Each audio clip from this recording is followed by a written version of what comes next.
Hello friends, welcome to my channel Beats of Board. In today's video, we learn about the fourth chapter of English Literature First Flight of Class 10th, which is from the Diary of Annie Frank. तो ये जो chapter है fourth chapter है first flight का, जिसका नाम है from the diary of Anne Frank. इसमें एनी फ्रैंक नाम की एक लड़की है, इसके द्वारा एक डायरी लिखी जाती है, उससे रिलेटेड ये कुछ कहानी है। ठीक है, तो सबसे पहले हम इसका चैप्टर स्किल्स देखते हैं कि इस चैप्टर स्किल्स मतलब हमें चैप्टर में पढ़ना क्या है। ठीक है, ये जो चैप्टर है from the diary of Anne Frank, ये एक एनी फ्रैंक नाम की लड़की होती है जो कि अपनी एक उसका एक डायरी होता है जो कि उसका कंपेनियन होता है, उसका साथी, मतलब फ्रेंड कह सकते हैं। और वो अपनी उसके जीवन की सच्ची घटनाएं उस डायरी में लिखी रहती है। ठीक है, वो अपने लाइफ का हर थिंग एवरीथिंग जो है उस डायरी में लिखी रहती है। और वो उस डायरी को अपना ट्रू फ्रेंड, अपना सच्चा मित्र मानती है।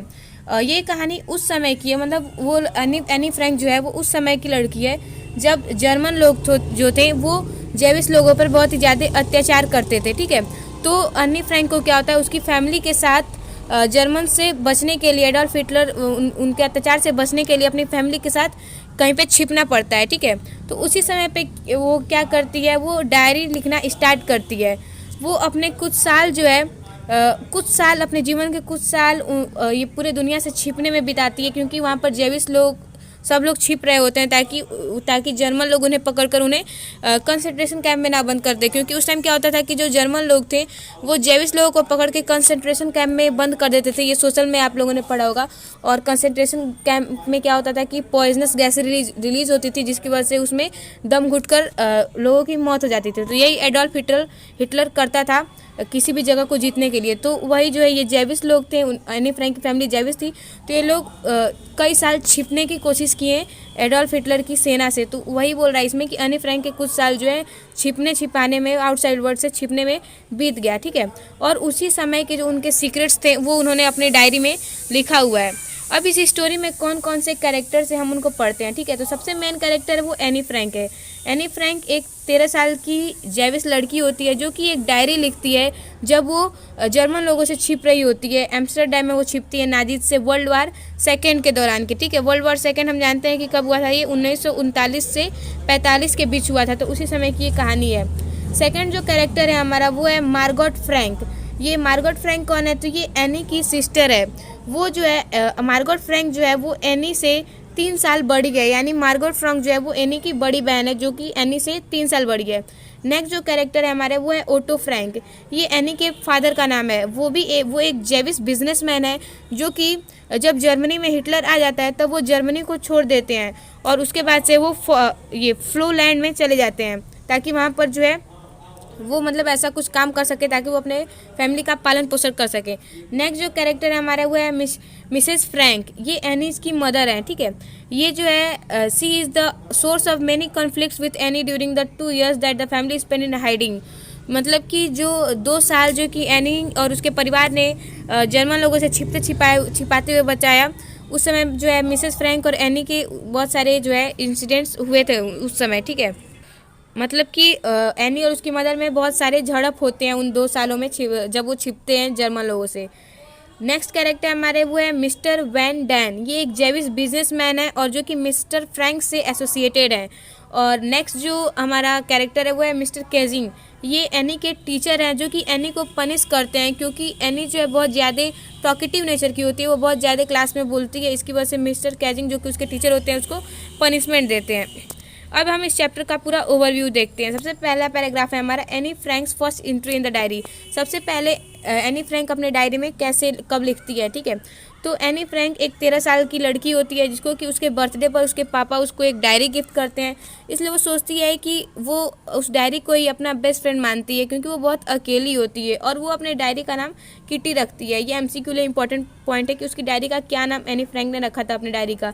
तो उसने अपनी डायरी को उसका किटी नाम रखा था, उसको प्यार से वो किटी बुलाती थी। उसने कब लिखना स्टार्ट किया था उस डायरी में, तो उसने जून 1942 से उस डायरी में लिखना स्टार्ट किया था। In her first entry she expressed her desire to confide everything to the diary as she hadn't been able to do so to anyone else.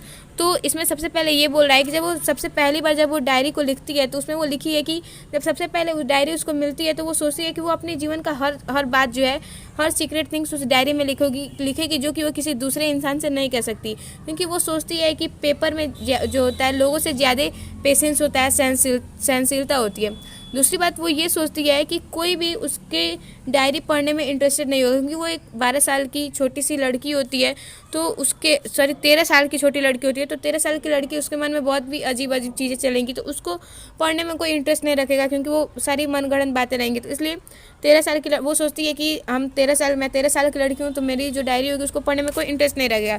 तो ये दूसरी चीज़ वो सोचती है जब उसको डायरी पहली बार मिलता है। नेक्स्ट पैराग्राफ जो हमारा वो है हर चाइल्डहुड एंड फैमिली, उसका बचपन और उसका परिवार, इसके बारे में हम पढ़ते हैं। तो एनी जो है अपने पिता को बहुत ही एडोरेबल पर्सन मानती है, उनको बहुत ही एडोरेबल पर्सन बोलती है, क्योंकि वो जो है वो 36 साल के थे जब उन्होंने उसकी माता जी से शादी किया था, जबकि माता जी जो थी उसकी वो केवल 25 साल की थी। उसकी एक बड़ी बहन होती है जिसका नाम मार्गट होता है, ये एनी से 3 साल बड़ी होती है।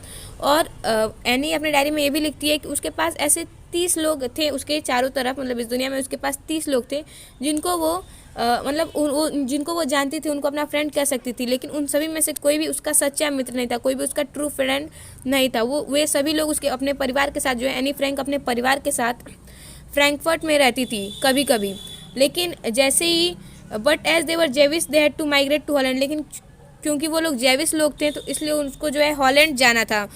उसकी मदर जो है वो वहीं पर रुक गई उसकी दादी माँ के पास, लेकिन वो उसके पापा चले गए हॉलैंड, लेकिन और उसकी जो दादी थी उसी के साथ उसकी मम्मी रुक गई, लेकिन थोड़े समय बाद जो है उसकी माता जी भी चली गई हॉलैंड उसके पापा के पास।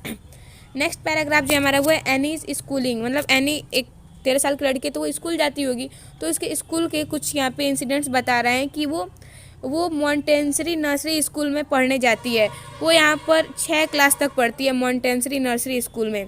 और जब उसका फेयरवेल होता है तो उसकी जो हेड मिनिस्ट्रेस होती हैं मिसेज क्यूपरस, उनकी आंखों में आंसू होता है। वो दोनों एक दूसरे को बहुत चाहते हैं, टीचर्स होते हैं। तो वो क्या होता है कि जब फेयरवेल होता है तो मतलब जब उसको क्लास को छोड़ के जाना रहता है तो मिसेज क्यूपरस की आंखों में आंसू होते हैं और एनी फ्रैंक को भी वो भी उदास होती है।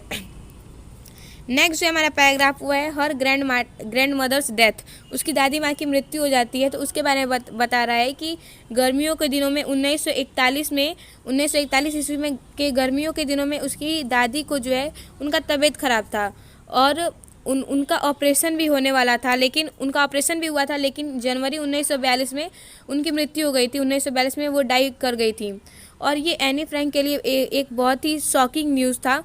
और उस समय उस पीरियड के दौरान जो है वो अपनी डायरी में नहीं लिखती थी, लेकिन उसके बाद उन्होंने लिखा कि वो अपने ग्रैंड मदर के बारे में बहुत मतलब उनको याद करती है और वो बहुत ही उनसे प्यार करती है, बहुत लव और अफेक्शन उसको अपनी दादी के लिए था। ठीक है, नेक्स्ट पैराग्राफ है हमारा वो है हर व्यू अबाउट टीचर्स, वो टीचर्स के बारे में क्या सोचती थी एनी फ्रैंक, वो यहाँ पे बताया हुआ है। एनी जो थी वो मैथ्स में अच्छी नहीं थी और any was not good at maths, so she and her friends were always worried about it. अन्नी को मैथ्स नहीं आता था, इसलिए वो और उसके दोस्त भी उसके लिए इस बारे में चिंता करते थे, लेकिन वो सोचती थी कि वो नेक्स्ट क्लास में चली जाएगी। मतलब वो अपने प्रेजेंट क्लास में है तो प्रेजेंट क्लास के उसके सारे सब्जेक्ट उसको अच्छे से आते थे, सब में वो मास्टर थी, लेकिन जो उसका मैथ्स सब्जेक्ट था उसमें वो अच्छा नहीं कर पाती थी, तो उसको उसी में थोड़ा नंबर कमाने का डर था। लेकिन उसको ये पता था कि वो इसी क्लास में नहीं रहेगी, वो पास हो जाएगी, वो नेक्स्ट क्लास में चली जाएगी। ठीक है, वो हमेशा जो है टीचर्स को एक बहुत ही एक अनप्रेडिक्टेबल क्रिएचर्स बोलती है पृथ्वी पर, और वो इसीलिए जो है अपना लास्ट होप नहीं खोती है। मतलब वो सोचती है कि टीचर जो है वो किसी को भी मतलब जो थोड़ा पढ़ने में कमज़ोर होता है उसको भी टीचर्स पास कर देते हैं ताकि उसका एक साल बर्बाद ना हो। तो इसीलिए वो ये जानती है कि वो तो नेक्स्ट क्लास में चली जाएगी, और वो इसलिए वो टीचर्स को अनप्रेडिक्टेबल क्रिएचर्स भी बोलती है इस पृथ्वी पर, मतलब उनके जैसा कोई नहीं है। नेक्स्ट पैराग्राफ जो हमारा वो है पनिशमेंट बाय मिस्टर केजिंग। मिस्टर केजिंग एक दूसरे टीचर है, इनके द्वारा एनी फ्रैंक को सज़ा दी जाती है, तो उसके बारे में यहाँ पर दिया हुआ है।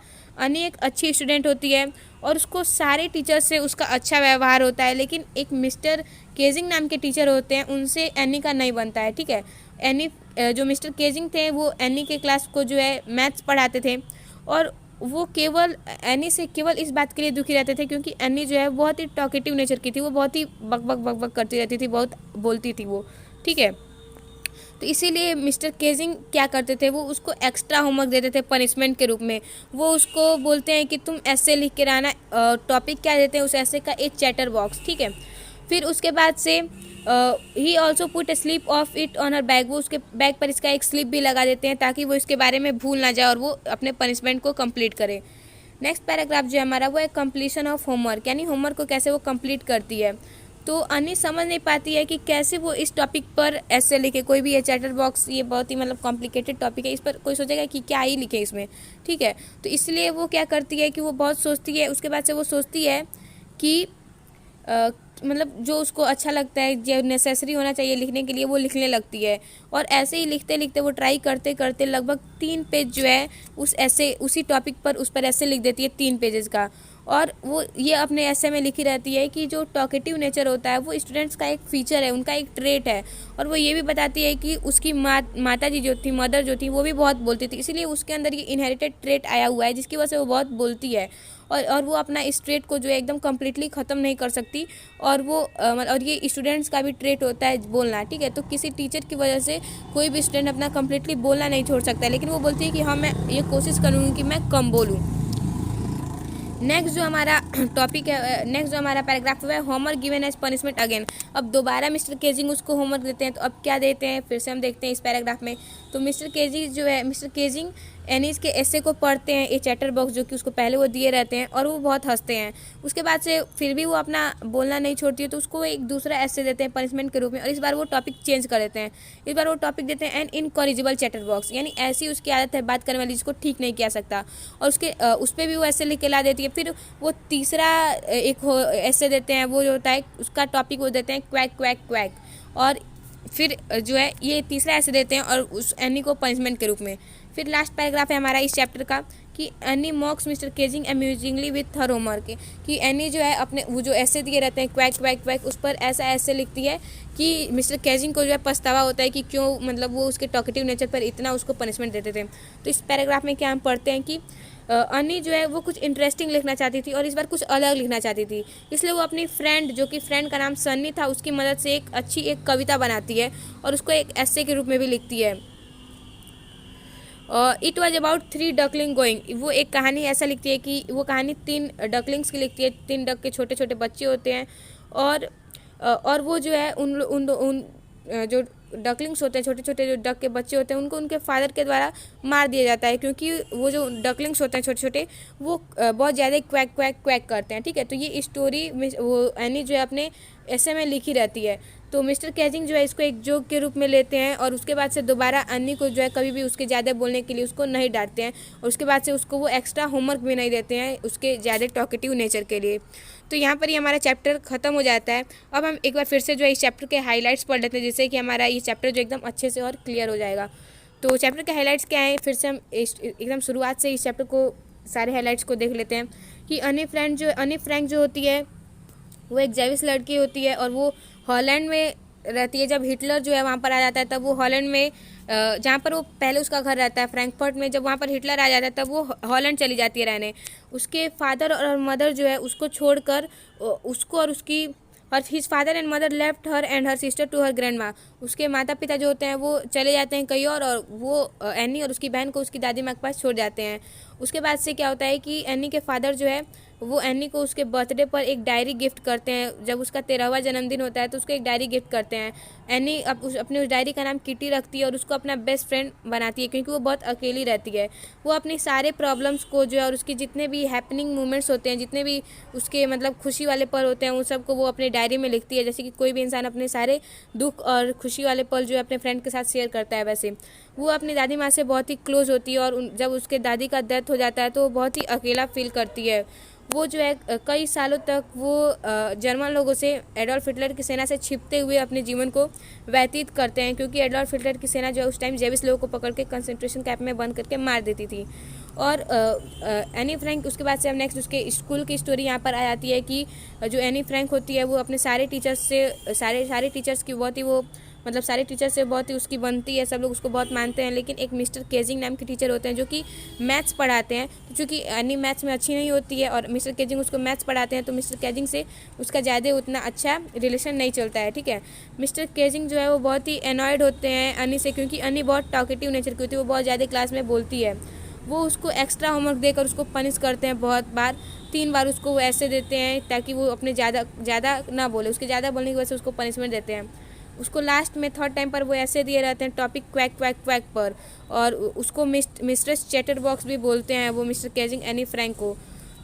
तो क्वैक क्वैक क्वैक पर जब एनी फ्रैंक ऐसे लिख के लाती है तो उससे जो मिस्टर केजिंग होते हैं वो बहुत ही प्रभावित होते हैं, और उसके बाद से वो उसको अलाउ कर देते हैं क्लास में बोलने के लिए। और उसके बाद से उस इंसिडेंट के बाद से उस क्वैक क्वैक क्वैक पर जो ऐसे लिखा था एनी फ्रैंक ने, उसके बाद से उसको पढ़ने के बाद वो टीचर इतने प्रभावित हुए कि उसके बाद से कभी भी वो एनी फ्रैंक को उसके ज़्यादा बोलने के लिए उसको नहीं डांटे और कभी भी इसके लिए एक्स्ट्रा होमवर्क नहीं दिए। तो ये यहाँ पर हमारी स्टोरी कंप्लीट हो चुकी है from the diary of Anne Frank. I hope ये आपको अच्छे से समझ आ गया होगा। Thank you for watching the video. Still bye bye, take care, stay safe, keep learning and keep watching my channel beats of board. Thank you.